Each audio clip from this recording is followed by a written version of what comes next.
Secret friends, unite!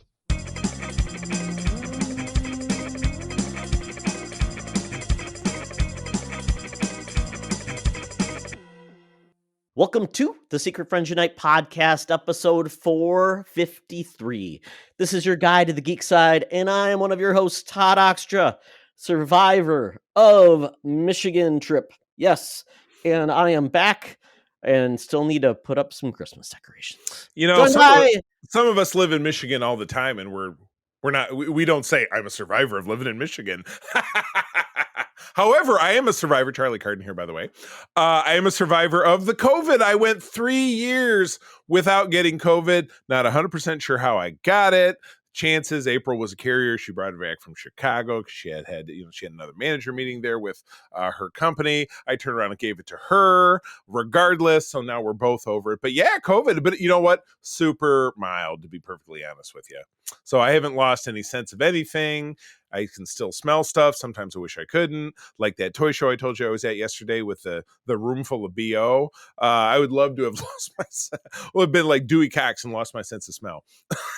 Yeah, we're in a good spot because now COVID, with all the vaccines and everything, we're in a much better spot to manage it versus those folks who got it like the first round that I heard horrible things. I mean, COVID, hospitalizations. I had bad stuff. 4 elderly members of my family, my dad's first cousin who passed away, but people who are already in bad health, but still, yeah, it's a tragedy. But anyway. It is. But anyway, yes. Back at it. Yes. So we are here to talk about stuff. We took a week off just because of vacations and all this fun stuff. And I was dying. So we are back, and hopefully, we may have one more break just because of complications with the holidays and everything, but we'll see how it goes. Right. Yes. So with that, we're going to get back into the groove. And thank you for everyone who listened to me last week or the last episode, because I did a solo episode. It's a little bit different, obviously, because you got one person riffing and trying to make things interesting. So just couldn't even bring myself to listen to it, Todd. It was too sad. Too sad for me personally. Not that I'm sure that it wasn't good. That's really great compliment, Charlie. It was just too sad to listen to. It was too sad for me. Doesn't mean it was too sad for everyone else. For everyone else, I'm sure they loved it. But no, I'm glad to be back too. I wanted to highlight, I did on one of our Patreon segments, but finally finished off the basement almost because I don't have a door yet, but brought my jacket collection down here. I was wearing a jacket when we started, but it was much like one of my Star Trek jackets. It's like made out of pleather, which ramps up your body temperature by like 50%. So it didn't last. But moved my my Sky Striker up there. And then, yes, I added some, look, Todd, Shizor. I'm trying to point. I saved my card for Shizor, and some of the G.I. Joe cards. So anyway, wanted to show that off, but excited to be back and excited to, as always, pay homage to the wonderful folks in our Patreon over at patreon.com/Secret Friends Unite. We've got a squad of great folks that support us, give us the opportunity to make additional content, and just say, hey, howdy, we love your stuff. On our Friends with Benefits level, that would be Corey and HG, John Sedorf, the awesome Phoenix Sisters cosplay, Brendan Myers, and we have our first new person in a while. This would be a guest of Mark's over on Holocron Chronicles during one of the weeks when I couldn't be there. That would be the Asian Sith Mistress, who is over on Instagram, is a brand new follower of our show. We're going to circle back to that one in a second. But on our BFF levels, we have the awesome Nias family, Sean, Stella and Henry, and my dear friend, Missy Merchant. So yeah, Asian Sith Mistress. So Todd, what do we do when somebody's new on our program? Oh, they get the pleasure of getting bestowed upon them a superpower.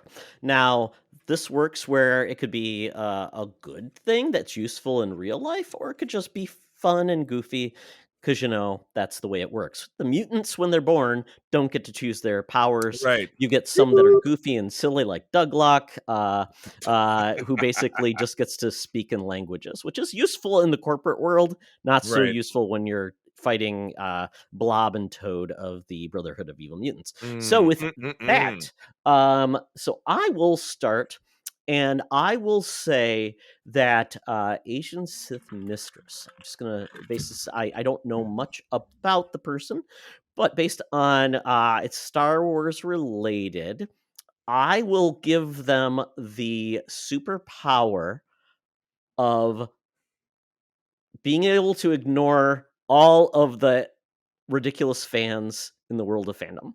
So it's like she has Wow. the That's ability quite a to skill. just, basically tone it out. It's almost like an auto mute of anything that is negative, horrible. She just gets to get rid of it. Get rid of fanboys, get rid of people commenting.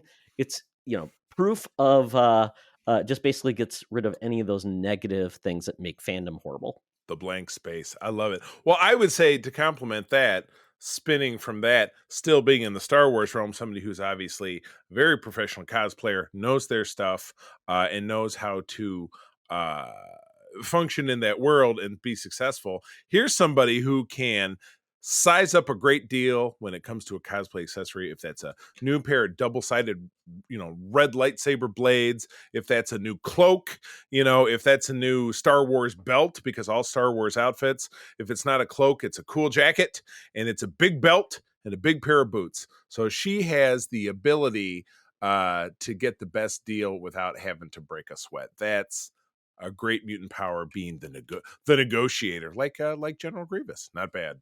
Not bad. The power of slick deals. The slick deals, which is that's also your power, Todd. You know that. It is. I am the cheapinator. The cheapinator. All right. Well, of course, to wrap this up succinctly, again, thank you to all these wonderful folks making it possible for us to make this great extra content. If you visit patreon.com/secretfriendsunite, you can try our service for 7 days for free. That's on us, or it's on them. And see if you like what we have to offer. We've got new stuff there all the time. Plus, you can visit our archive of all that kind of good stuff. So cool. Thank you, friends. And we will move along to back in the 1990s. Oh my goodness, this is from November of 1994. So my first year at Michigan State, my freshman semester. Oh, what a time. What a time. But this is Marvel Comics issue 53 of, I'm assuming, volume 1 of The New Warriors. This was your young and hip. It was your teenagers, kind of early something squad when they were getting rolling. And by the time we've hit issue 53, we've got just a lot of different stuff going on. So we've got a villain featured on this cover called, is it Cyanex? Cyanex. Well, isn't that a P? Like Nasonex. Yeah, Cyanex. Okay. Strikes again and again and again. And I'm seeing, I'm trying to, Speedball's still a character, but he let his hair go. I think Rage, who was, again, there was a lot of Avengers and New Warriors kind of crossover, because Justice and Firestar, who were both on the New Warriors, left to be on the Avengers. Rage came from the Avengers and was then on the New Warriors. But you had who was the black guy who was the skater guy. Oh, he was a skater. He had an action figure a couple years ago that came with the skateboard. But I'm Nightwatch. Maybe the guy at the bottom of the screen. Good question. Don't know. And then, I don't know who the guy is with, the mask and the spikes on his wrist. I'm not sure who the black-haired woman is. I don't know who the nerd with the glasses is. Okay. It's Night Thrasher. Night Thrasher, thank you. Yes. And the guy with who's made out of crystals, is that Martin X from the old Guardians, maybe? This is great. So there's a character named called the Manic. That must be the guy. That must be the guy in the back, right? Well, I love this. Oh, and boy. So Cyanex, like Nasonex, must be the dude. He's got a long black flowing ponytail. Is it all hair and then a mask? So he's got like one of those masks where he's like, "Hey, my head's exposed." Yeah, Justice was still on the team. I mean, that's Namorita. There you go. Yeah, that's got to be Rage, the guy with with all the Nova was on the team for a time. Yeah. But so Nasonex there has the big black cloak, and then he's got some bling around his neck. I mean, he's got I don't know who the woman is, but they look pretty cozy. So this just said 90s to me all over the place. And who's the artist? So extreme. Is it Paul Ryan? Or it says the guy's signature is like Amulet P94. I can't quite tell. That's who it is. A Amulet Fiend. P, a Richard Pace. Richard Pace was the well, artist. Yes. yeah, okay. Yeah. That's Yeah. good stuff. Good New stuff. Warriors was kind of like the young team with Marvel because there was no Young Avengers. There really was no young superhero team with Yeah. Marvel forever. The X-Men had the New Well, Mutants, the New but that Mutants, was about yeah. it. Yeah. Yeah, And then so they I'm all not sure grew why up, so they they never were had a young team member of like sidekicks, because they had yeah. plenty of sidekicks back in the day. Right, and comics are ostensibly for young people, ostensibly. But things obviously have come back. You know, it turns another generation. You've got young people. So, oh man. Well, speaking of people who are young, people who are not young, we were all young once. But you know who was never young once, at least in my esteem? It's probably our senior news correspondent, Madam Webb, at 123 years young. You know, her birthday is next month, 124, January the 1st. But anyway, she's down at the corner of Hollywood and Vine. She's long been missing us because she's not been able to give us those fat scoops because we can't expose her to COVID. She died in an instant. But let's go see what she's got going on with the news from Madam Webb. Let's party.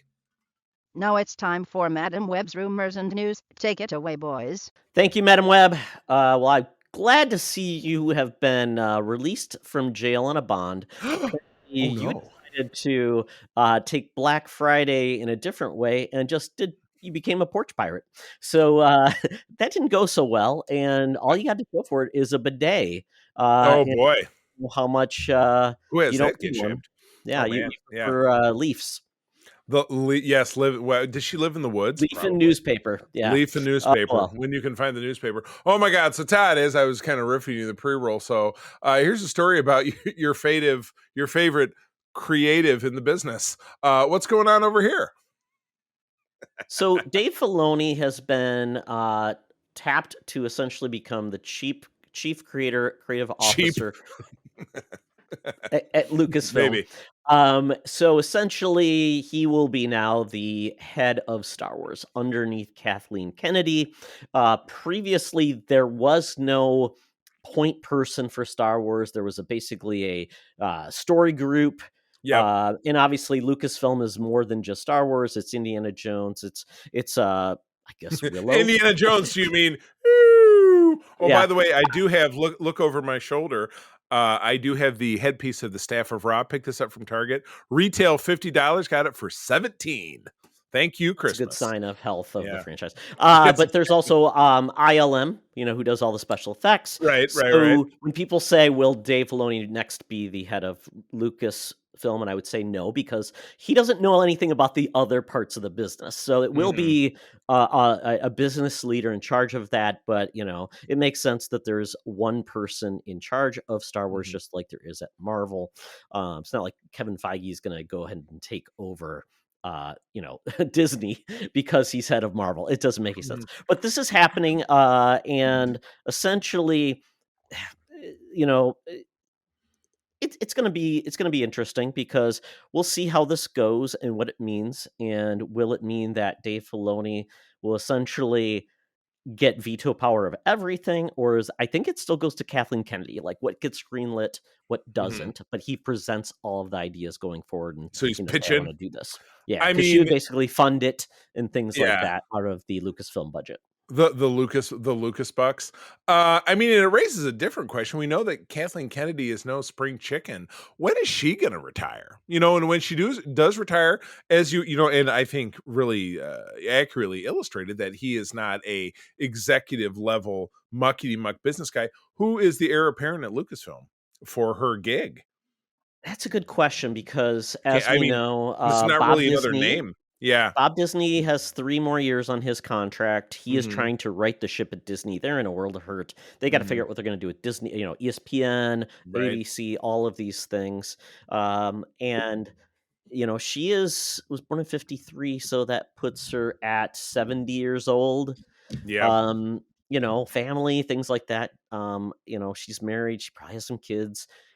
I don't know if that's something you want to do for the rest of your life. I assume she will stay on, at least through Iger's tenure, and Iger will align with her for a successor as well.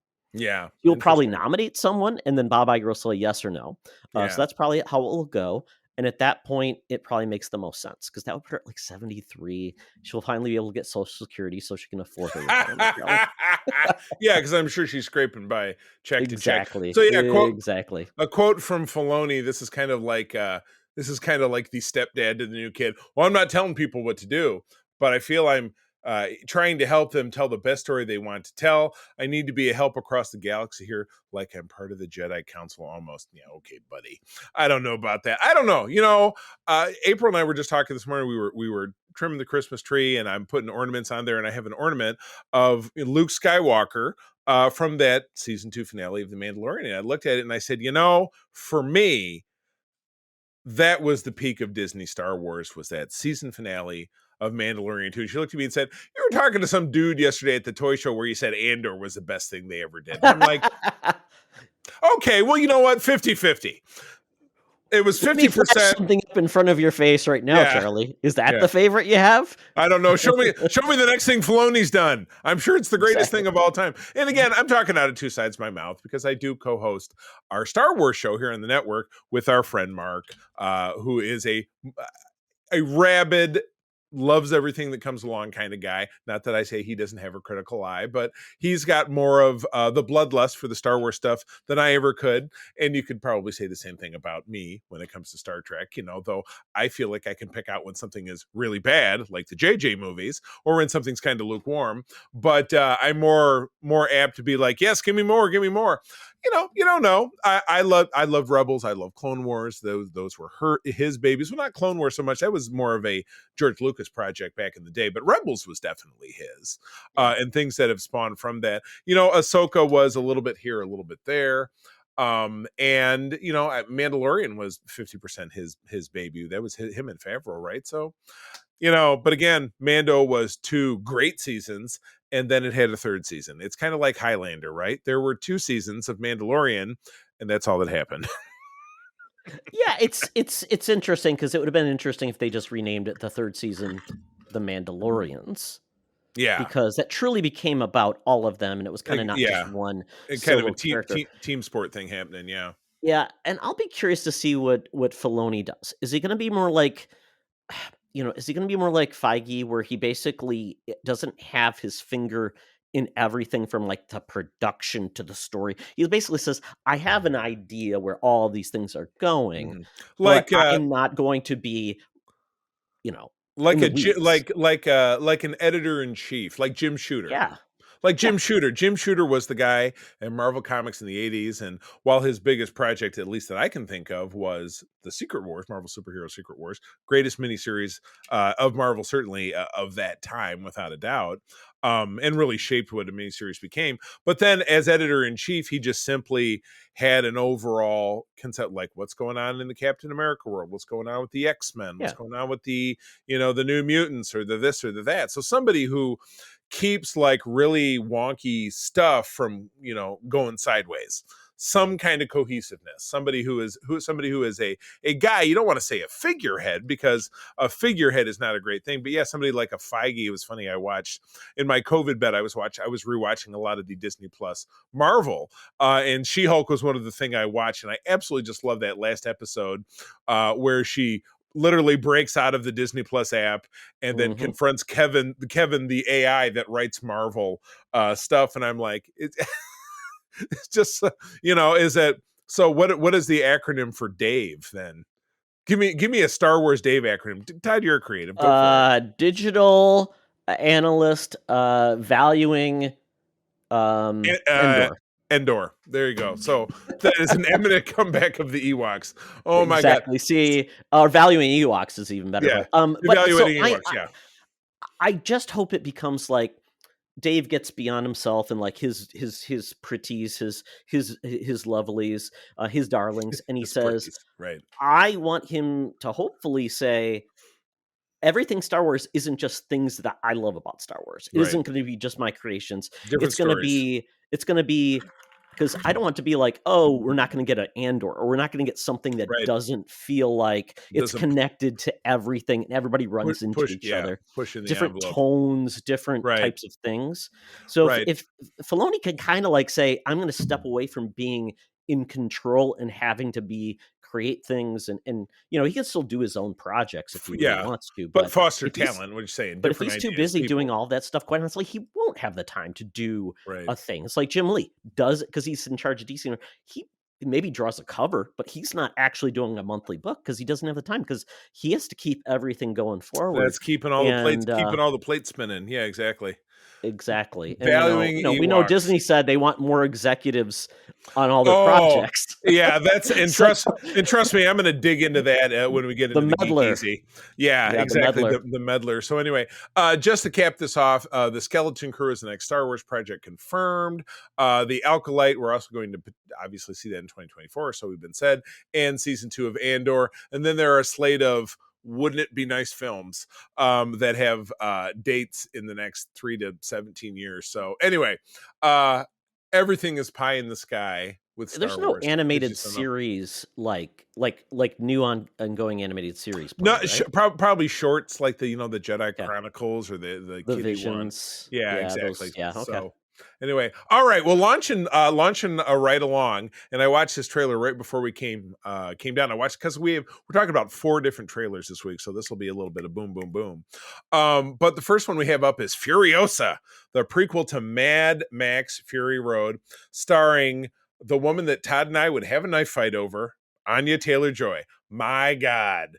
And she's fantastic in everything she does. Very wonderful actor, very expressive, beautiful. And yeah, so this is, and the trailer was great because it really did paint a very firm picture where you didn't really know, like, oh God, is this a prequel? Why is this a different actress? Whatever.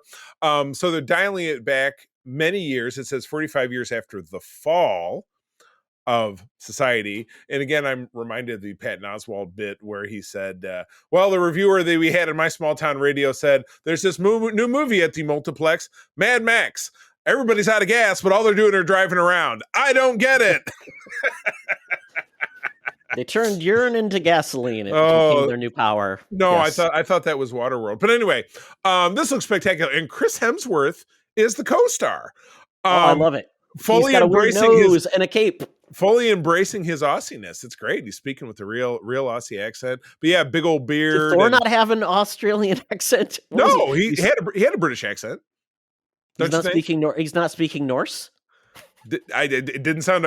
I don't know what it was, but it wasn't Australian. But yeah, no, this looks fantastic. And you see, I don't remember almost anything about the other film. Tom Hardy was the star. Charlize Theron was Furiosa in that film. It was a chase movie. Yeah, it was a chase movie. I don't remember what the deal is with the guy with the scary mouthpiece. Or Martin Joe. Martin Joe is kind of like the big bad. Okay, very good. And we see him in flashbacks to this. I mean, we see where he's young and has the harem of women and wife, and This just, and it was like a 2-minute trailer, but this is just a smack 'em up, blow 'em up kind of deal, and we're getting this next summer.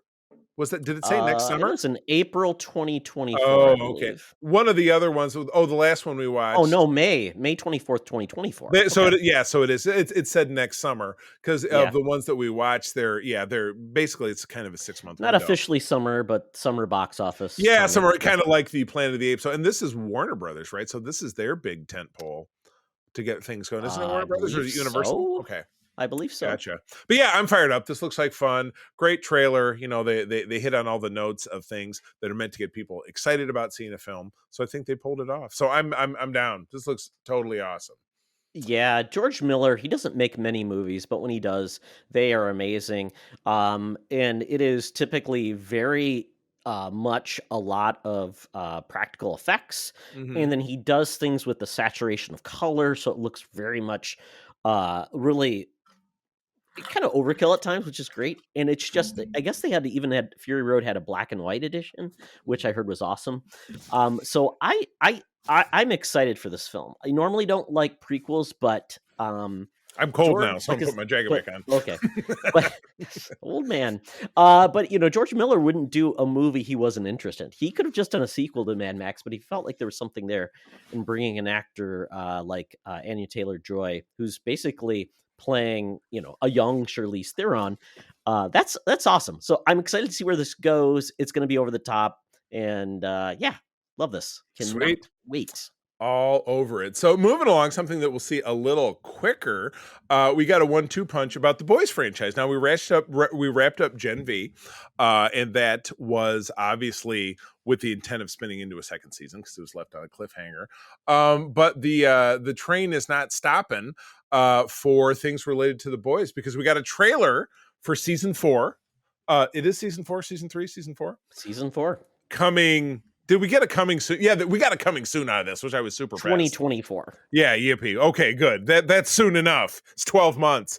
But we're rolling into what we had in the previous season. Homelander is getting ever closer to just completely going off the rails. He's arm in arm with his son, who was raised by Billy Butcher's, late wife, and you can tell this kid was on his way to the dark side at the end of the last season. But we're getting a new character in the form of Negan himself. God, do I love that dude. But you see him sitting and chit-chatting with Billy Butcher at some point. I'm not 100% certain of his role in it. Do you know? Good question. And the reason why he's involved is because he was Eric Kripke, who's the producer of the series. They worked on Supernatural for years. There you go. And so that's why he's brought him, which is great. I mean, that's why you saw Jensen Ackles, and maybe we'll get Jared Padalecki eventually. Oh, a little reunion. That'd be fabulous. Yeah, because obviously Jeffrey Dean Morgan was the father of those two boys who were the crux of the series. You didn't see him very often in flashbacks, mostly because I think didn't he die in the first episode, or he was already dead in the first episode of that show, Supernatural? It was something like that. And then there was the spinoff, which was obviously a prequel. Which no, the dad didn't die dad was on for multiple seasons. Was he really? The mother was dead. That was the person who's no. He died at the end of season 2, I believe. Oh, there we go. Yeah. See, I probably watched the first couple seasons of that, but I didn't finish. I know April finally finished. She was a fan, and I've never finished it, but I do watch an episode every once in a while just to keep watching it because I love it so much. So I'm like, I don't want it to end, but I will keep watching. I hear you. It's so great. Yeah. But we're looking at, so this looks fantastic. 2024. Hopefully that means that's the first half of the year. It's coming from Amazon. I think they said, we were watching the trailers I'm thinking of something else. It was one of these we were watching said from the studio that brought you The Boys. I think it's one of the other trailers, and 2-day shipping. And April said, what the hell what is 2-day shipping? Is that a movie or something? No, babe, it's Prime. It's that. That's very clever. Okay. No, it was from one of the other it was one of the other trailers that we have to talk about. But they're looking at another spinoff. So tell me. Well, I was gonna say in The Boys season 4, it looks like it's really gonna be about Starlight gets to be basically kind of the alternate. It's kind of like political. Now we've got Homelander being on the side of the conservative side, and then we've got politicizing Starlight as kind of like the other side of the coin, which I don't know what that means, because are they voting for them for president? Oh God! Is she supposed to be the leader? Is she like going to be voted in as the leader of the seven? Oh God, I don't know. So I'm not sure where that's going. And you've got the string puller. Her name is not Victoria Newman, because I'm thinking of Victor Newman from the soap we all watch. But Newman is her last name. Yeah, Senator Newman or whatever, the one who can blow up people's heads. Yep, which we have that connection in Gen V. In Gen V, cool. Exactly. Yep. Most stuff. So, well, cool. Well, yeah, as we know more, so will you. But anyway, like I was saying, tell us about this spinoff with Andor. Andor is going to be in the spinoff or involved.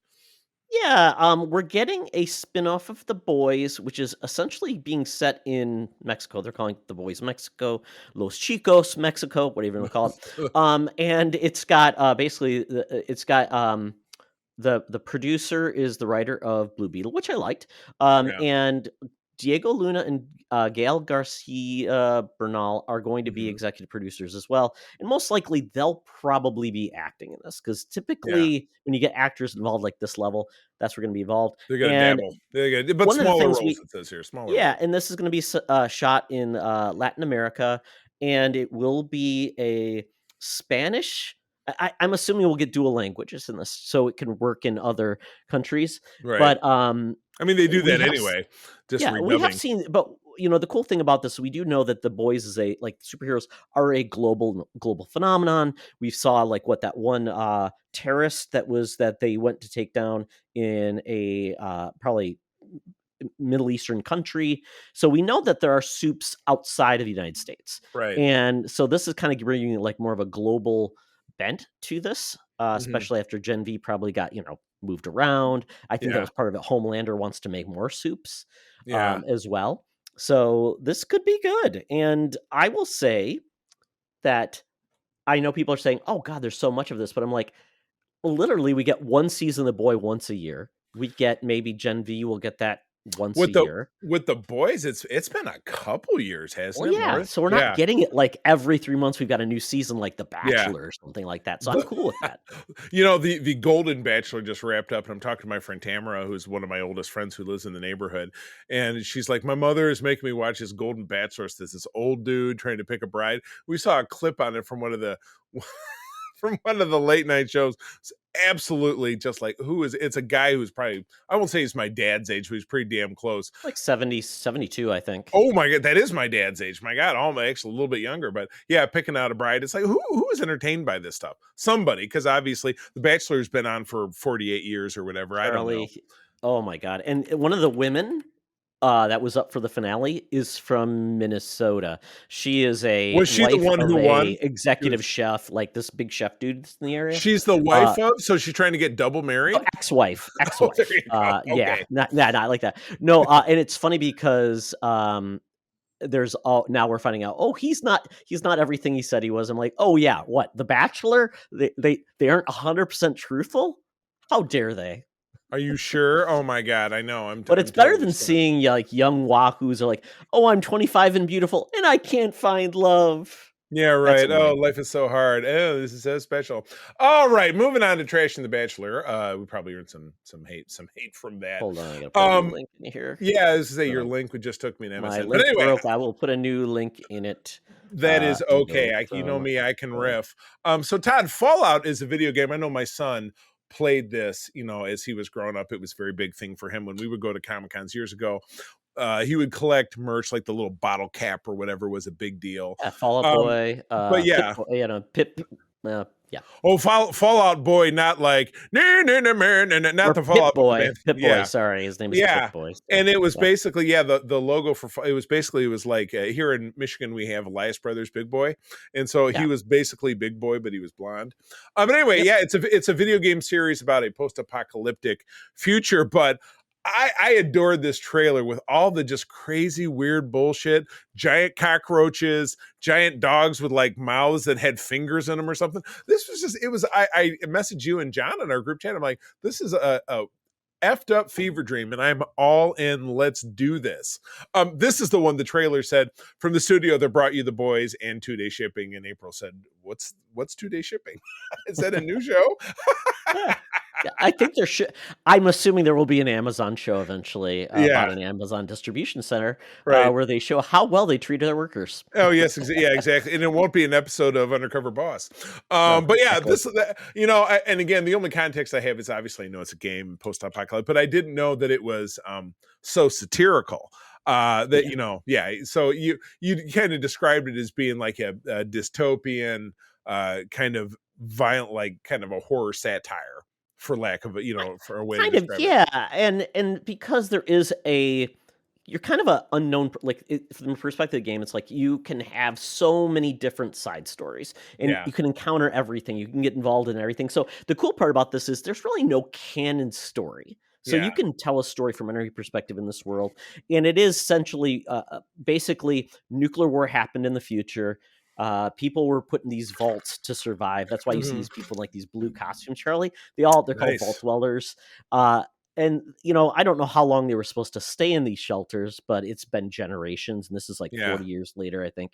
And then this woman, basically, she's going to be our main character. She decides to go out in the world. And some people have survived. So it's like that movie Blast from the Past with Brendan Fraser, right? From the early 2000s. Yeah, but there you go. Things are not so great. Yeah, there's mutated creatures. And it's funny because Walton Goggins is a great actor. Oh, Wally awesome in everything he does. Yeah. He's playing a character called the Ghoul, which is a character in the games. Essentially, it's the people that are really mutated and become eventually zombies and Oh God, flesh-eating characters. But delightful. he has stopped his progress. Like he's just so that's why you see his nose the way he is. He's kind of like a Clint Eastwood type character with kind of a mixed morality. Right. So yeah, I think this is it looks good. It looks like it plays the part. It plays with it's like retro future though, because it plays with some things that kind of look like they're still set in the 50s or 40s. Right. And the music is set in the music hasn't advanced from like a specific time period either, which is fun. Yeah. It's really cool. There That's are awesome. and you see guys like in big suits. Those are kind of like the big basically factions called, I think it's called the Steel Brigade or something like that. So there's military, but it's like still lawless. Steel Grip Starkey from the new universe. Yeah. That's awesome. And they actually had a spin-off game called New Vegas where you went to Vegas, but it was like Vegas was one of the only player areas where it was actually still kind of not horrible. Yeah. And then they've had other ones too where it takes place in like Massachusetts and you go to different parts of the country. Massachusetts, awesome. So that's cool. So that one again, I'm assuming. Did we get? Did we get April a date 12th. on this one? Yes, I think I put it on the calendar. Oh, quick sidebar, and we didn't do up a story about this. We don't have a. Speaking of April, finally getting Star Trek Discovery season 5 final season in April. No date yet, and that rolled out from some kind of expo overseas. So we don't. Yeah, that's right. Brazil. Yeah, they did their big thing. I think that's why we got so much stuff happening. Because like there was a trailer for the new House of Dragons, which I didn't put in here, but that's coming out in 2024 too. Because that's one of the only summer. shows That's the summer one. Summer. That's kind of where it came out last time it came out. So I believe so. Yeah. So there really wasn't much in that trailer. Like I didn't have much to say about it. It looks cool. Yeah. I'm excited for it. So that's coming. Yep. You didn't have a lot of plot details, but Todd, now, okay. So our final trailer, now this is a show I don't feel like you really dug on because it wasn't really super faithful to the video game, another video game thing. But I remember the conversation we had at the time, and it was probably was it earlier this year or about a year ago? This dropped. I can't remember. It came out in 2021. Okay, 2021. I know. I was Super Bowl, I think. I know. I was watching, and I was like, "Yeah, it's all right." But I know that diehards of it were up in arms because it just was so unfaithful to the video game. We're talking about Halo over on Paramount Plus. But you're right. 2 years gone by. I have almost no idea what the hell happened. We'll definitely have to March watch 24th, 2022. So there you go. It'll be 2 years. It'll be 2 years. So yeah, I will definitely have to watch some YouTube catch-up videos to kind of get hip to what was going on. But yeah, once again, it's the future. We have, Space Marines and they're out doing stuff. And then you have one guy who has a, life beyond death kind of experience. And I know there was a woman and they were connected in some fashion, and it had to do with this weird key thing. And then, so we're continuing with that story. And it's funny. I watched those, like, what's the biggest space vehicle video? And I think at the end of this trailer, didn't they show the big golden butthole thing in the sky, like the big circle deal? That's the biggest space anything. That's the Halo that has ever existed. It's like a bajillion miles wide. It's bigger. The Halo ring. Yeah, bigger than the Death Star could ever be, or the Snoke's Star Destroyer in the Star Wars sequel trilogy. So it's just a lot more blow 'em ups, and it's a voiceover from the head dude saying, "Well, the Marine who will fight to save lives will not survive the day," and blah blah blah blah. So anyway, it'll just it's fine by me. I enjoyed it, but again, as we talked about at the time, I'm not coming from it from a conceptual point of view where I'm like, well, this is not, the book was better, like one of those, the book was always better people. Yeah, the video game was better and they didn't cover blah blah blah. Who cares? It's a TV show, so it's not the same medium. You're not going to get the same beats, and if you did, it would impress a very small group of who they really need to make it be successful. And clearly the first season was successful because they made another one. They didn't just make it, they just make it for giggles.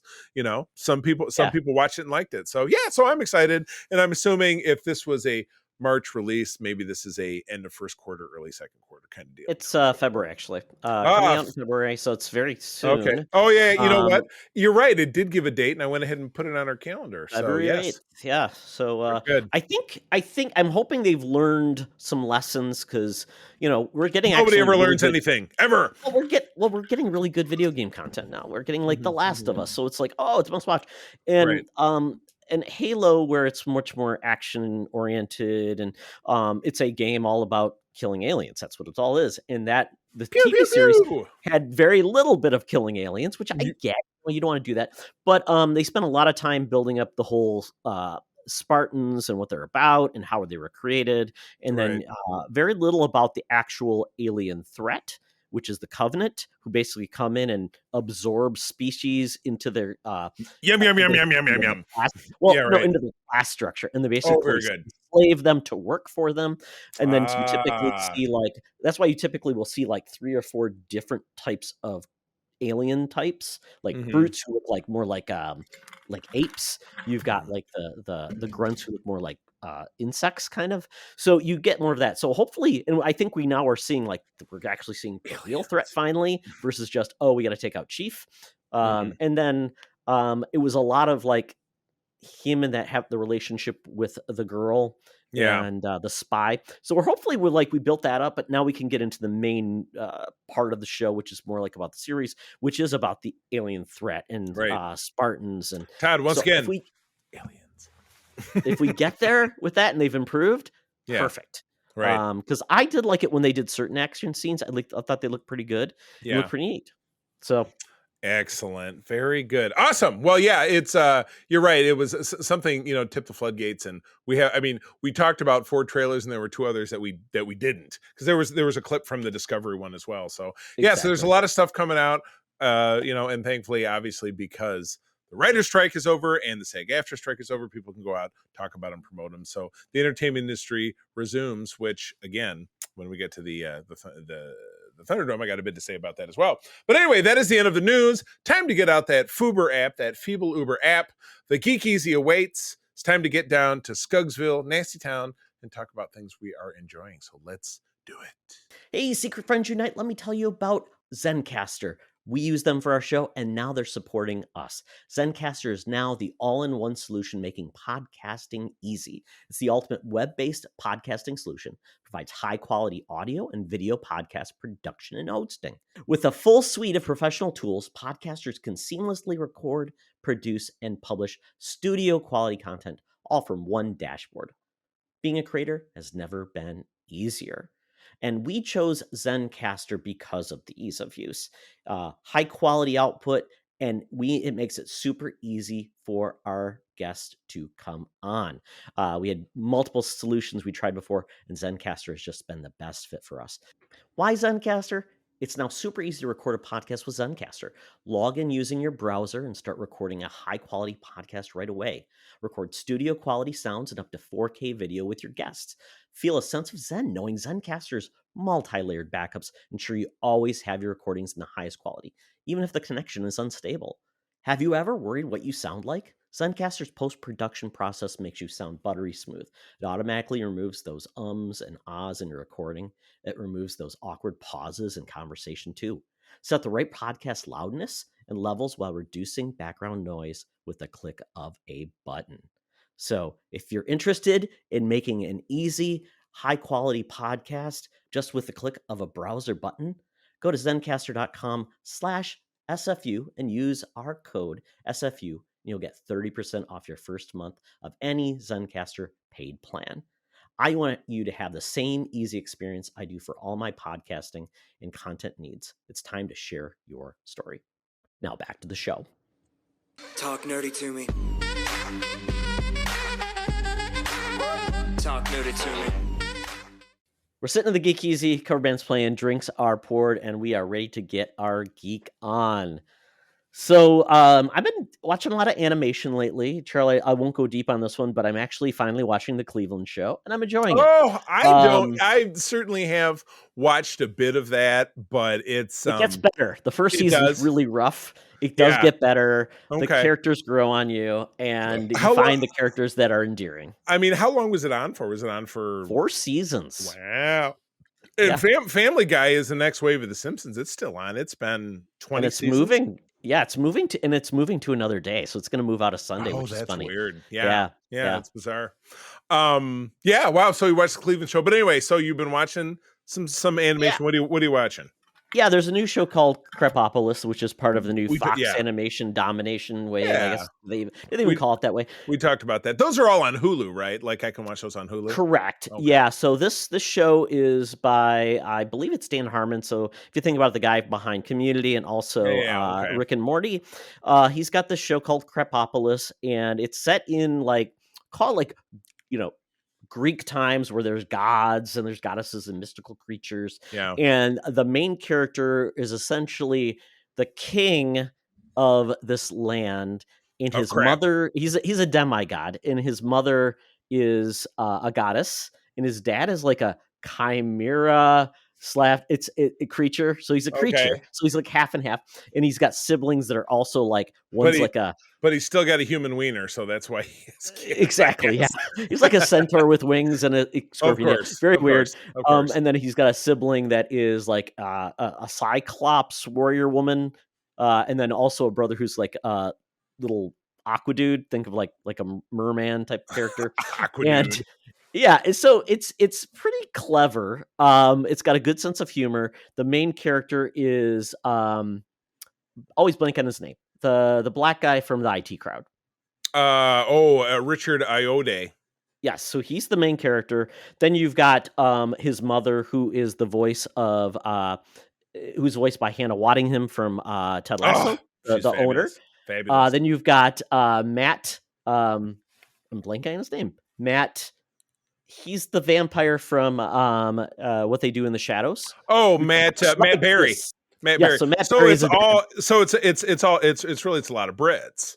It is. It Yeah, is a lot of okay. good voice talent, and like Keith David was a big bad. I love in Keith the David. episodes. Yeah. So it's so I've watched a couple episodes. It's That's fun. but Yeah. like a lot of these shows, you don't really get the feel, the rhythm of comedy until like you're probably a season in, because then they all have their shtick, they'll have their thing, recurring jokes, and it comes into it. So like Family Guys and the sides, like, that time that I was in the Japanese rodeo or something, it'll be like, go to like the first season of Simpsons, it's not really good, but God. it sets everything up. Yeah, exactly. Yeah, so I will watch more of this. I don't know how well it's doing, but Yeah. I'm enjoying it. It's pretty good. Then the show I just started, and it's interesting. It's called Blue Eye Samurai. It's on Netflix. This is a animated series that I really like the animation. It's not really overly stylized. It's very straightforward, but the animation, like the movement of the characters, is pretty fantastic. This is, and all the episodes are almost like an hour long. There's 8 of them, so it's very different. It's long form storytelling, but it's really cool about this. The main character, she was essentially born to a white father and a Japanese woman, and at that time in feudal Japan, essentially He ain't having it. white people were not allowed in the country, and so she's essentially an outcast. She's got blue eyes, so as a young child of age of 7 or so, she's basically an outcast, bullied and everything like that. She finds her way to, basically, she's on her own. Her mother was killed, you find out, and her father is just basically kidnapped her mother and left, so we don't actually know what's going on. So this is a revenge tale, and she basically becomes an apprentice to a blind swordsmaker, and I really like it. 100% the story of Snake Eyes from G.I. Joe. It was the same thing. He apprenticed to a blind swordsmaker. That was his story after he came back from Vietnam and everything. So Snake Eyes might show up. Hopefully it won't be the Snake Eyes from the Snake Eyes. I'm sure it happens. But yeah, a lot of great voice talent in this.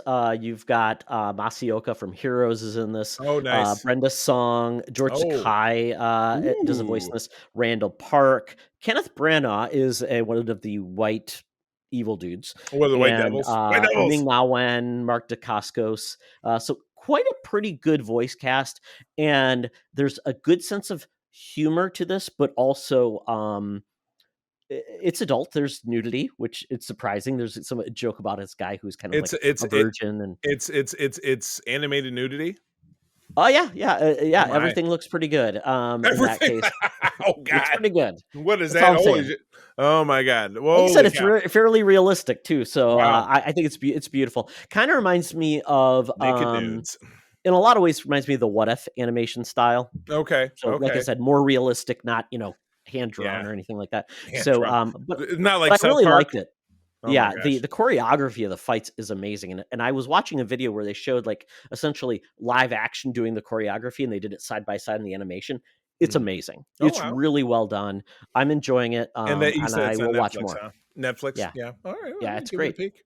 Well, good. Well, we are, it's funny because I'm coming back. We were off a week and then you did that solo. So I was just trying to remember stuff that I have been watching. It's tough because a lot of stuff I watch for our Patreon because I record for the Facts Geek Life show that I do. But we have been watching the Monarch, the Legacy of Monsters, which is a spinoff of the more current iteration of the Godzilla series. I know there's a Godzilla movie in the theaters right now. -1. Yeah. But I don't know the context. I don't know if it's if So it's the Godzilla property, so there's essentially Japan has their own version of Godzilla, which is separate. Like you think of the guys in the suits. yeah. That is owned by I forgot which company, and they still license it and they make their own Japanese films. So that's -1. Okay. And then we have the US version of Godzilla, which is the different. movies and all the different stuff. So Yep. so yeah, this is it's a timepiece set in from the 1950s to kind of present day, but it's sprinkled in with the chronology of the films that we've seen in in the aughts and the teens. The Godzilla versus the King Kong. We're kind of crisscrossing with that. They touch a little of the continuity from Kong Skull Island, but the coolest part of it, and again we're in episode 4 now, and it's kind of moved away from this, but you have Wyatt Russell, the U.S. agent from Marvel, and Kurt Russell, his father, playing the same character in two different time periods, with not an explanation of exactly why Kurt Russell, who is 100, looks like he's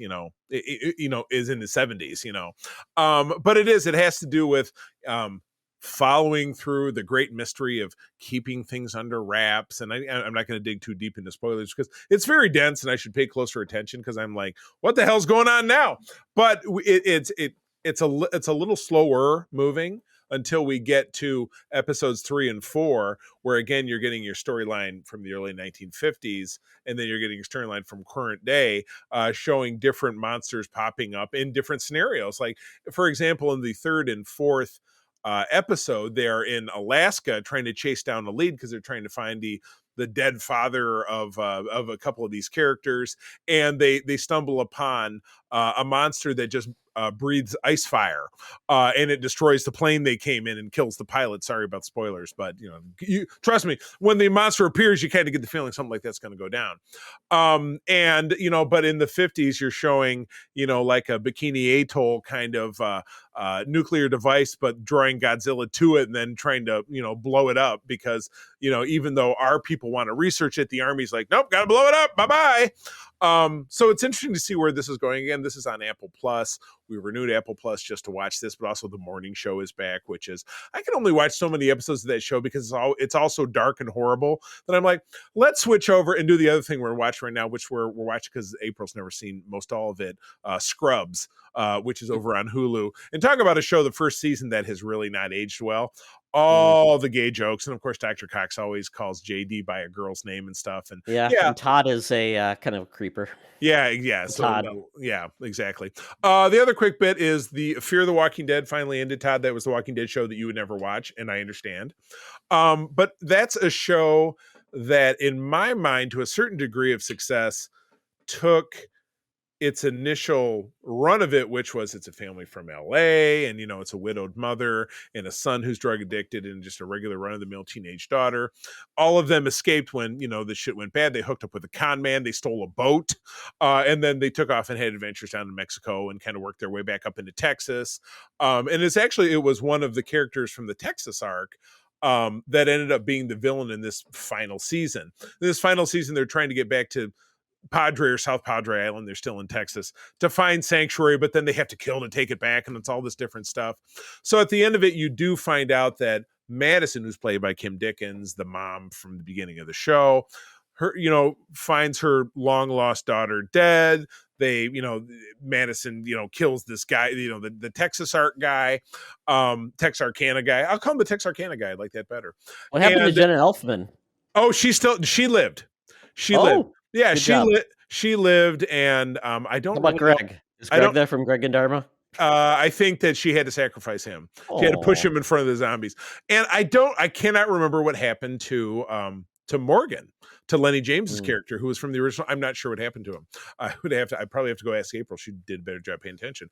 But at the end of it, much like with the end of Fear the Walking Dead, key characters survived, with the big thrust of like they're setting up the, gentlemen, start your engines for a sequel, is that Alicia, who is the daughter, and then Madison, who's the mom, Ken Dickens' character, finally get together, and they're like, you know what, we're going back home to Los Angeles. And I'm like, why? Why? What are you going to find in Los Angeles? It's there, more friggin' zombies.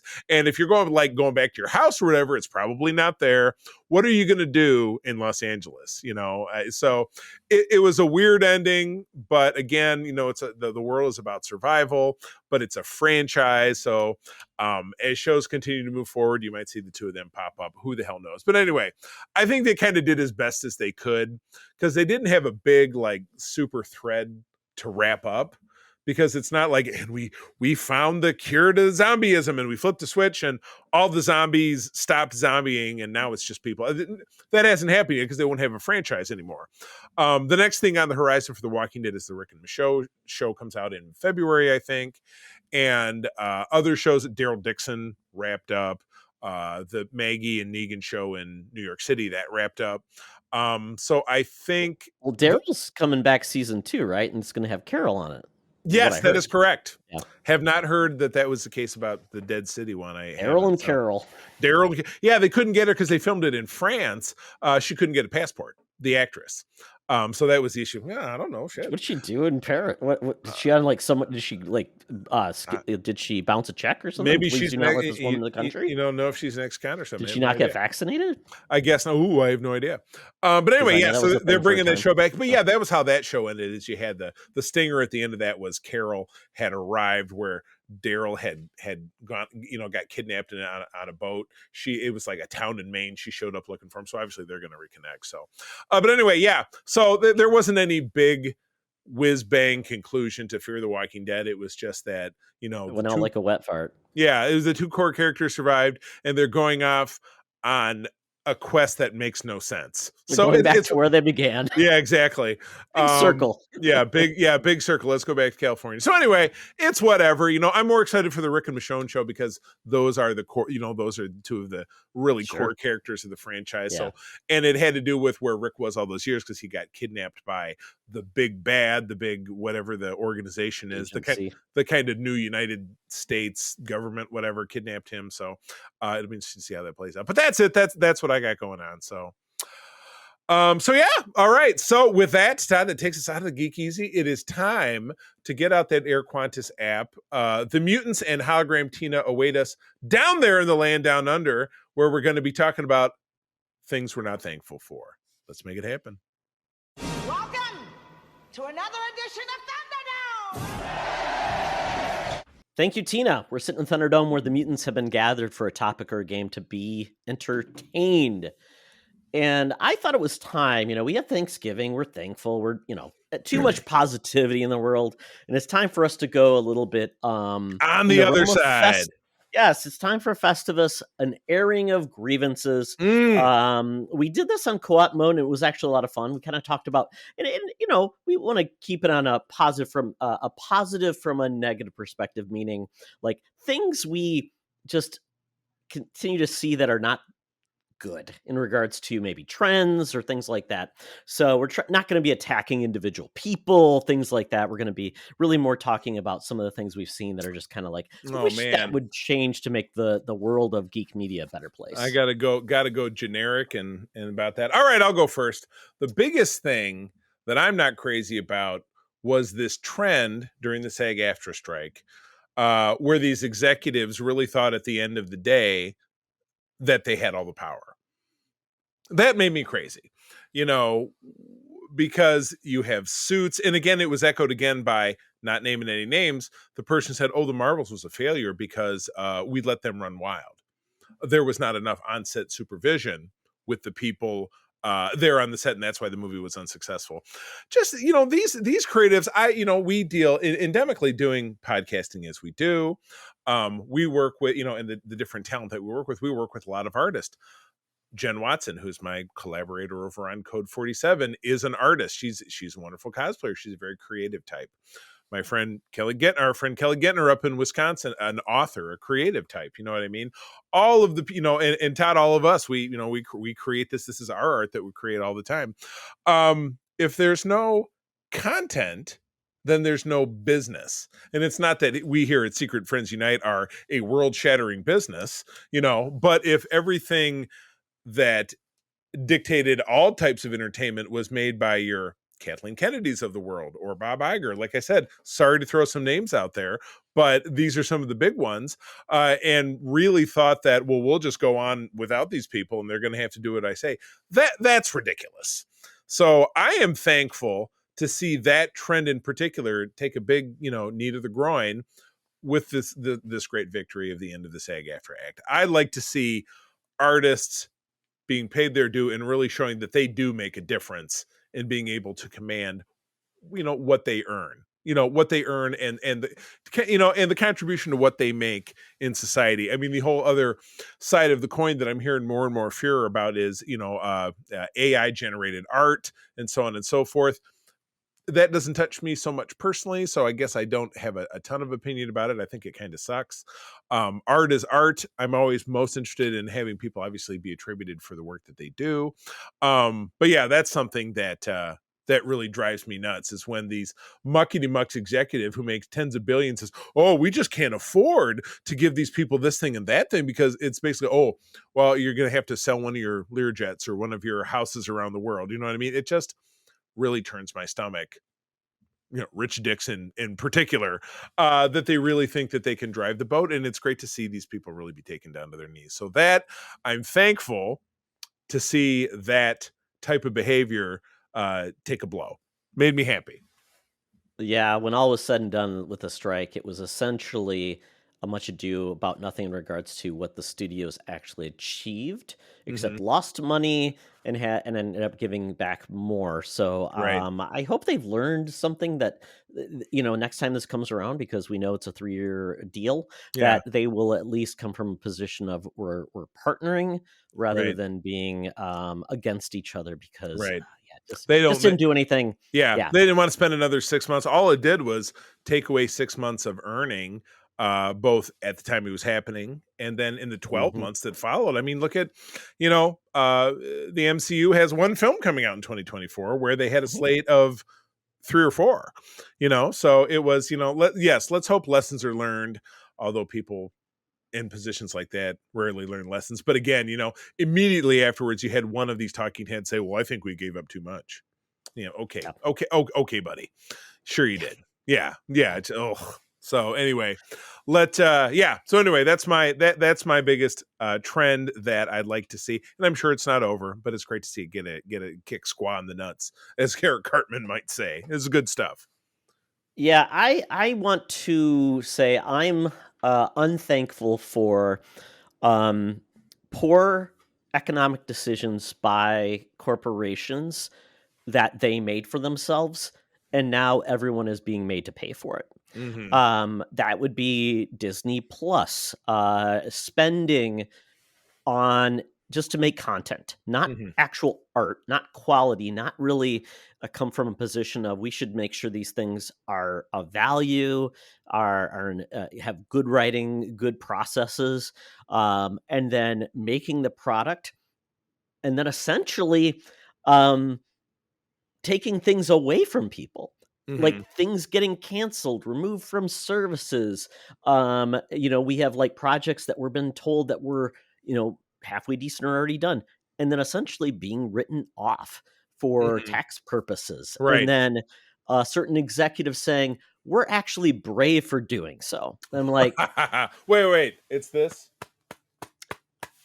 Patting myself on the back.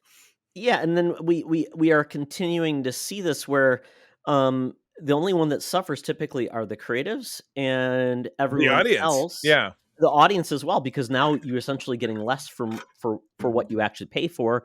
They're removing content. What you thought you were getting on this service, now it's no longer there because now we've licensed it out. Like Star Trek. Star Trek Prodigy is a great example. And Jen Watson, again, my partner, pointed out as we were talking, it wasn't a tax write-down to get rid of Prodigy because they just disengaged it and sold it to someone else. So it wasn't, they just really did it because they wanted to find a way to make money, because they didn't really feel that this show was an overall cohesive part of the Star Trek universe. So now you have, instead of a year ago when the Paramount Plus were saying the home of all Star Trek, we have all 13 movies, all 10 shows, all, almost 900 episodes of content, whatever it is. And now, you have the orphan, the cousin, who's off on Netflix, and thank God they found a home. But yeah, it was. Is that going to be more like? Is that going to be more like? Not canon. It's going to be out there because it's not officially not under our banner. I don't know how that's being regarded. Prior to this, it was being regarded as canon. This is because Prodigy again focuses on it heavily focuses on the Star Trek Voyager characters and kind of their storyline and what happens afterwards. So yeah, you're right. Is that all being erased? But it's on screen. So in the Star Trek rules, if it's on screen, it's canon. Is the animated, is the original animated series, is that canon too? It's funny. On screen. It's funny because it's a gray area, because Gene Roddenberry himself said he didn't like it and said, well, I feel it's somewhat apocryphal. I don't really like it. But Star Trek Lower Decks, which Todd, I know you're not a fan of, has found little subtle winks and nods, much like with Star Wars, bringing back the EU stuff, kind of pulling it in. So they had an episode where, an episode of the old animated show had a giant Spock simula, or basically somebody cloned Spock and he was giant size. Well, the skeleton of that shows up in an episode of Lower Decks in a collector's collection, you know what I mean, 100 years later. So it kind of winks and nods and bringing stuff back the same way they really do in Star Wars, because in Star Wars, when Disney bought it, everything else got flushed that wasn't live action content. Yeah. So it's like all of these things coming together. We heard about, the most recent one was the Looney Tunes Coyote versus Acme that was canceled, was going to be written off, and now that's being going to be, I guess, shopped around for someone else to make. So it's kind of the same deal. Yeah. So with all of this, I just feel like it's so many studios just making bad decisions, and everyone else is paying for it.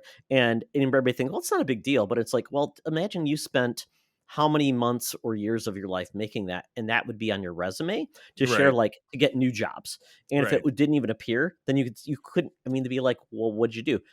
Something that didn't get released. Well, I worked on a thing. Yeah, right. Was it Batwoman, Batgirl, the very famously canned. And they're like, oh, we did this because the quality wasn't up to par or whatever, and then they released Flash, and it's one of the biggest disasters of all time. Well, that movie was apparently made for to be a movie, where Batwoman was made for streaming, and when you make something for streaming, the quality, think about Titan. Put the same dollars in it. Yeah.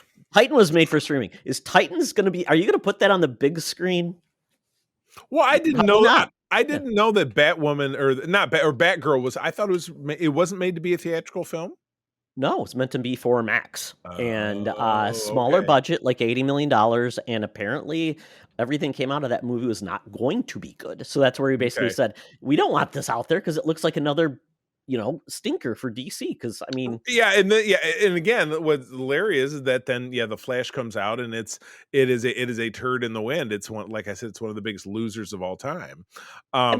It did get positive reviews, so I don't think it was like people hated the movie. Some people did. Some people didn't. I didn't hate it. I enjoyed watching it, but again, it wasn't successful. So you can't spend $300 million on a movie, have it delayed multiple times, have the stink of a bad actor, and then release it and expect it to be a success. If you did expect that movie to be a success, you're silly. We're just going to pull it out, Indiana Jones kind of hinging on creating an audience out of a property that an entire generation has only passing familiarity with. Yeah.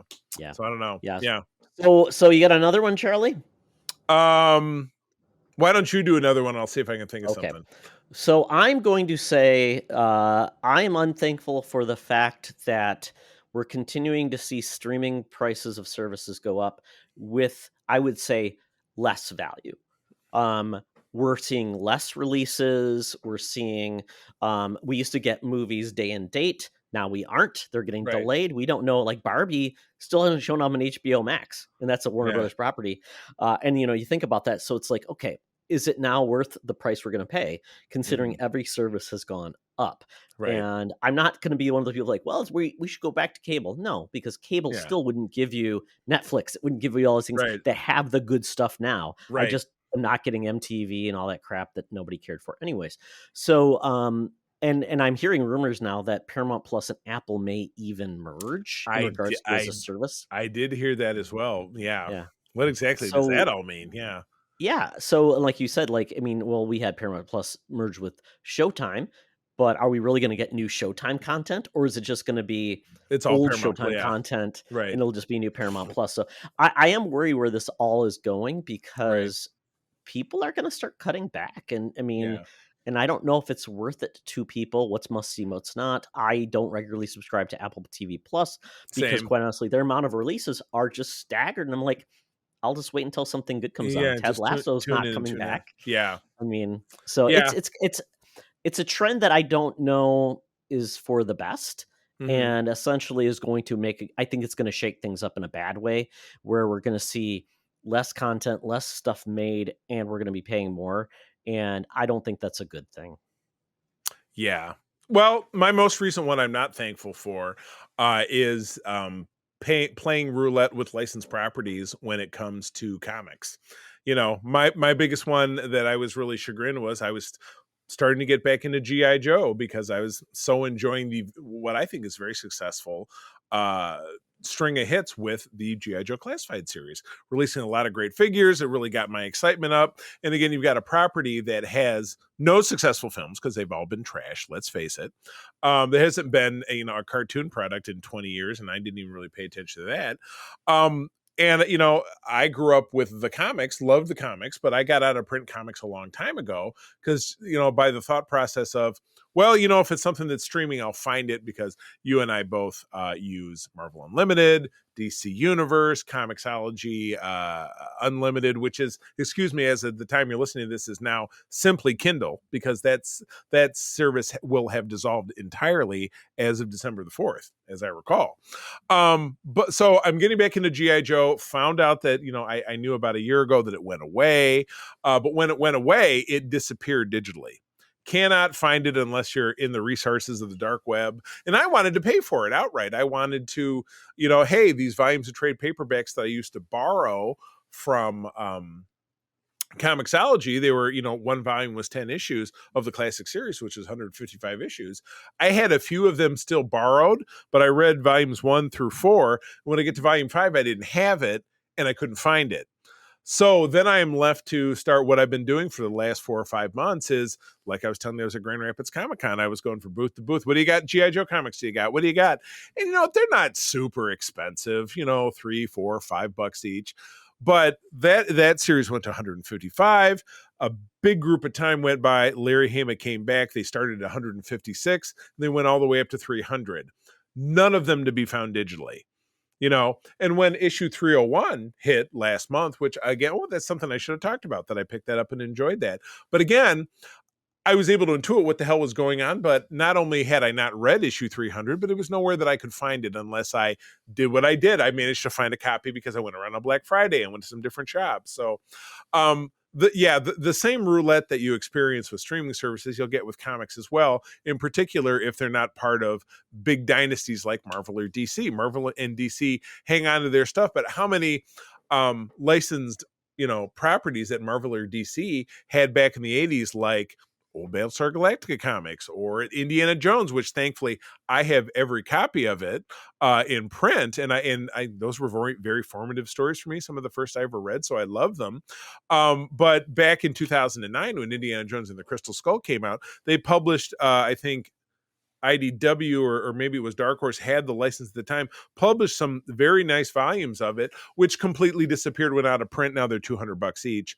Will never exist again digitally. My hope was when this last film came out that they would become available digitally again, but because the film bombed and subsequently the figure line bombed, Indiana Jones is probably gone for good. So I'm glad that I have because I've sold comic collections twice in my life. Now all that I collect is out of print stuff. I find a G.I. Joe or an Indiana Jones, or like I said, a Battlestar Galactica, or just something weird or bizarre, and I'll snag a copy of it because just like with, oh man, I bought stuff on digital. Now I buy a lot of movies I do buy them digitally. I don't do discs, but like, oh, I can find that on Netflix or whatever, and this and that. And you're never going to be able to keep up with counting on that you can find something that's not physical. It was just funny. We've come all the way around to saying, hey, we're going to have to buy discs and individual comic books again, because it's the only way I know that I'm ever going to be able to actually If they see keep it. making discs, though, that's the Yeah. problem. A lot of times they're going to just go away from discs, or they won't have. I mean, like somebody was talking about, like, and this just happened on Sony, on the PlayStation, that some seasons of Discovery produced content are being removed by the licensor, even though you bought them. Right. And it's like, to a point, like, okay, yeah, I could get a disc. Are you going to buy a season of Honey Boo Boo? Here Comes Honey Boo Boo, or like a reality show? The problem is they aren't going to put discs out for all that stuff, And There's it just doesn't too exist. much content to make Yeah. discs. Right. So I think you would say, well, just go physical. I'm like, good luck with that. Look at how many places are not even selling discs anymore. Right. Well, for me, Best Buy is getting rid of discs, yeah, and I would, CDs. for me, Can you even buy a CD these days? I haven't owned a CD in 15 years, Exactly. and as far as the discs, I sold a bunch of them, at like a flea market a couple years ago when I was that long stretch when Yeah. I was unemployed during COVID. That's a lot of times the way you can only find like certain recordings, because Right. not everything, like live concert recordings, like I think, was it Live Aid or Farm Aid? I think one of those, or Live Aid. I was starting to find that, and Like it's like, back in the one from back in the 80s. Yeah. yeah, like finding like recording concerts, not always going to be Oh, available wow. either. Yeah. So I tightened up, and I have on my wish list or whatever the different seasons of the more modern Star Trek shows, because I'm going to get them and I'm just going to put them away, because I expect to always have Paramount Plus, because it's very integral to watching content that we talk about over on Code 47. So I always have it. But Paramount Plus still exists, right? if it still exists, Might- what if it merges and then all the Star Treks get spun off and here, there. So yeah, so I'm putting more of a focus on it. And again, the DS9 and Voyager, those will never be made into HD. So hang on to those discs. And I've got them all in the big binder right behind me, because we use it when we do Comic Cons at the booth. We show them. So anyway, yeah, so I'm not super happy about the digital juggling.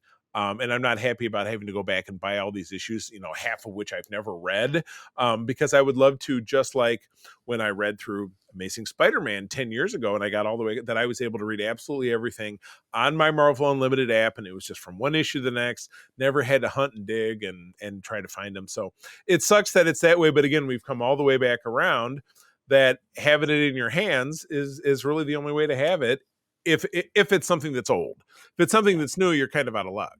So yeah, there's always YouTube, right? In the dark web.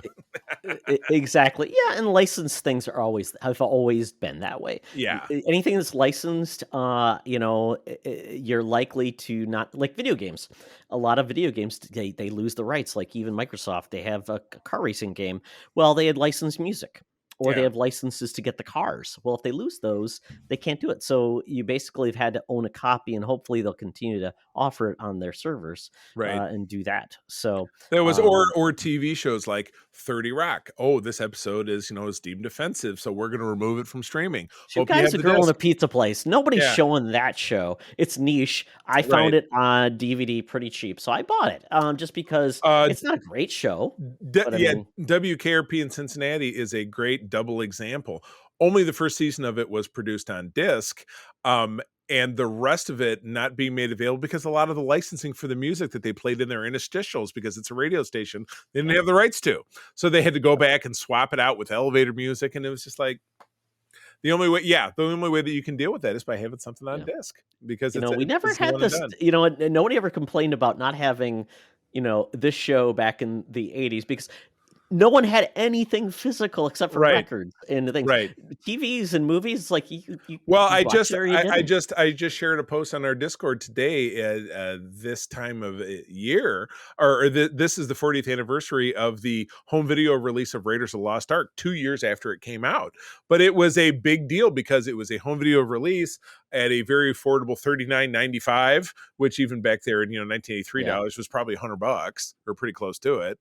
But yeah, now it's they're on Disney Plus now, but what if someday they're not, because Disney is moving things around. They got to sell off things so that they can stay floating. And so, yeah, ultimately, like I said, we've come back around to where we were 20 years ago when DVDs were new, even before Blu-rays, where everything came out on DVD. And if you get it, put it in a tub in your basement and put it. I have rafters in my garage. I think that's where I'm going to start putting all my DVDs and CDs so that when I die, my heirs will be able to have access to all the things that probably as don't long exist as you anymore. have ability to play those, Charlie, because Oh, you're DVD absolutely players right. will not be around forever. I will and have to. discs do get digital rot. So I'll have to put the DVD player in like a plastic bag and wrap it up so it's still in there. Exactly. Yeah, I don't know. It's Exactly. weird. Yeah, It's weird. yeah. Yeah, so there's no guarantee.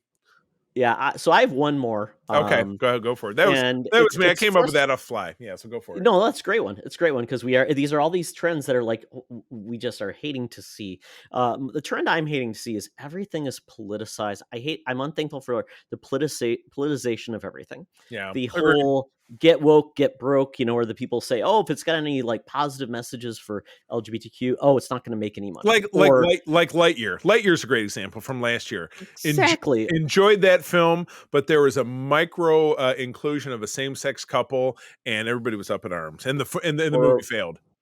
Or a Black Little Mermaid. Oh my God, that's not kidding. I'm like, yes, because we've all seen mermaids, and we all know what mermaids should look like. Exactly. Yeah, it's kind of silly, but then we get on the other side of like people think there's a political agenda against certain content, like the one I'm hearing right now, and I know it's a mixed bag, and we talked about the Marvels. Why isn't doing well? Because men are against it, and they don't want to see strong females. I'm like, well, why did Barbie do over $1.4 billion, get positive reviews? And sometimes there's other things at it than a negative conspiracy. Right. Sometimes, and like I said, if that many people went to see Barbie, and they wanted to support female heroes, then why didn't they all go see the Marvels? Well, maybe they didn't care about some things in the Marvels, or same thing like that. I mean, so I feel like people have to look beyond their own agenda, why something they liked or hate failed or succeeded, and just move on. Support the things you want. Tell your friends to go. Take them to it, or boycott on your own, on your own means if you want. But man, no, it's getting tiresome. And Barbie's a great example because hold it up against the Marvels, which was a very run of the mill space science fiction comic movie, where Barbie was a very tight, pointed story.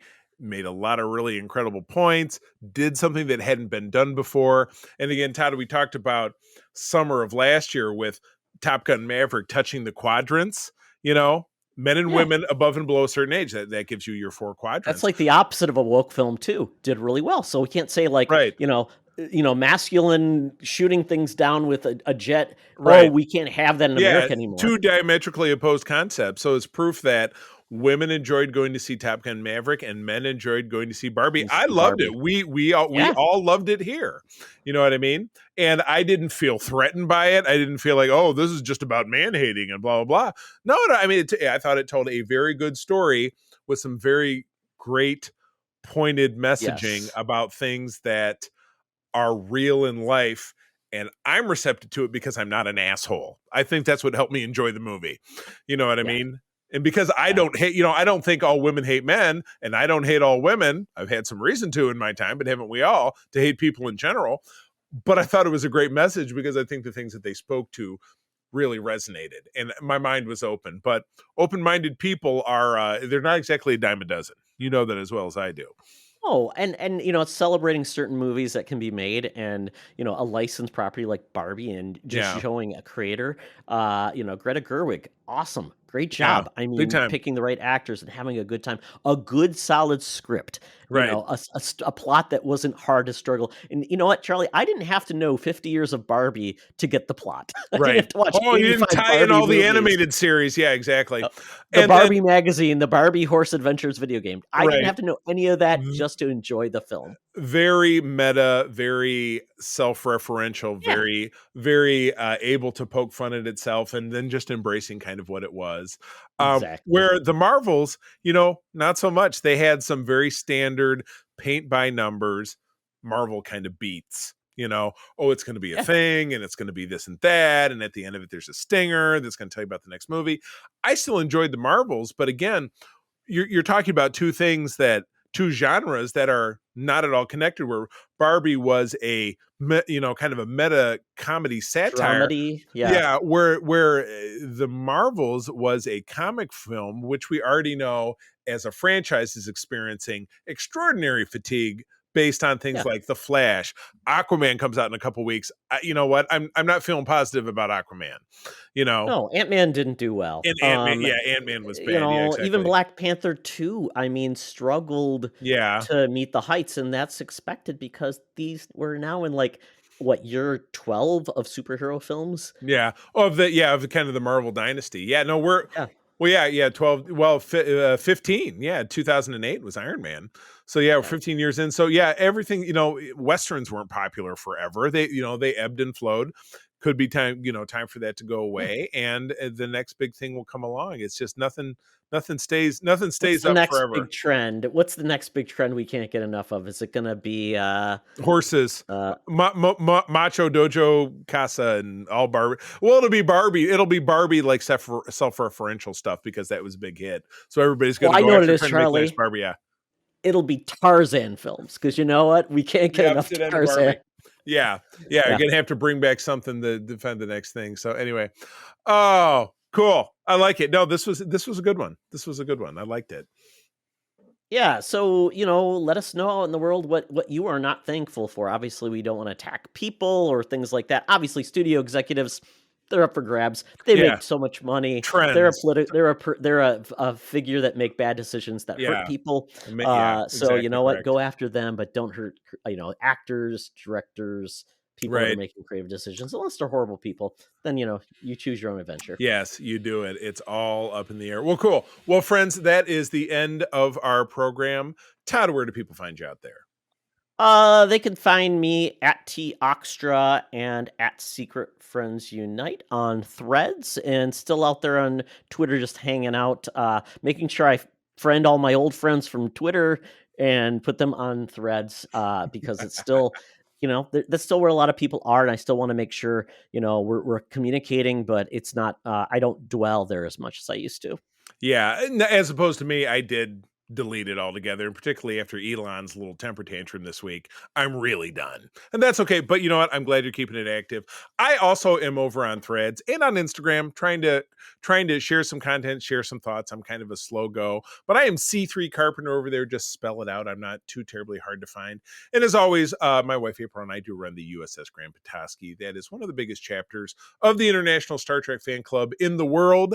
I'm also privileged enough to run Region 13, which is Michigan in Eastern Canada. We have a really robust, growing presence, particularly here in Michigan, of new chapters. If you're a Trekker in Michigan or Eastern Canada or anywhere within the sound of my voice, would like to learn more about SFI, please give us a Google or definitely find me and send me a DM, because I would like to connect you with other Trekkers where you live. So with that, Todd, it's great to be back. Missed being on SFI, but we're unstoppable. We're plugging towards episode 500.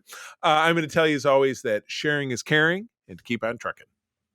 Be the hero, not the villain. In a truck. McClunky. This podcast is part of the Secret Friends Unite podcasting network. Visit secretfriendsunite.com for more great shows, articles, news, reviews, and more. Secret Friends Unite podcasts are available on Apple, Google, Spotify, and other podcast services around the world. If you'd like to be part of the conversation, you can join us on Facebook or our new Discord server, or follow at Secret Friends U on Twitter. Please subscribe to Secret Friends Unite on YouTube and visit our merch store at tpublic.com. Just search Secret Friends Unite. Thanks for listening.